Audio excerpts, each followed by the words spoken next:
नाज़रीन, breaking news आई है। Practice and procedure तरमीमी ऑर्डिनेंस के खिलाफ तीसरी दरख्वास्त दायर की गई है। ये दरख्वास्त चेयरमैन पीटीआई बैरिस्टर गौहर ने सुप्रीम कोर्ट में दायर की है और इस दरख्वास्त में इस्तदा ये की गई है कि Supreme Court practice and procedure तरमीमी ऑर्डिनेंस को कलअदम करार दिया जाए। दरख्वास्त पर हतमी फैसले तक नई जजेस कमेटी को बेंचेस की तश्कील से रोका जाए। इस पर मजीद बात करने के लिए इस्लामाबाद से हमें ज्वाइन कर रहे हैं ओवैस अब्बासी।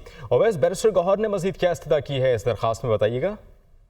देखिए, Supreme Court practice and procedure तरमीमी ऑर्डिनेंस के खिलाफ जो ये तीसरी दरख्वास्त दायर हुई है, चेयरमैन पीटीआई बैरिस्टर गौहर ने सुप्रीम कोर्ट में दरख्वास्त दायर की है, जिसमें उन्होंने वफाक वजारत कानून और सेक्रेटरी सदर मुमलिकत को फरीक बनाया। इसमें उन्होंने कहा कि पुरानी supreme Court practice and procedure जजेस कमेटी को बहाल किया जाए।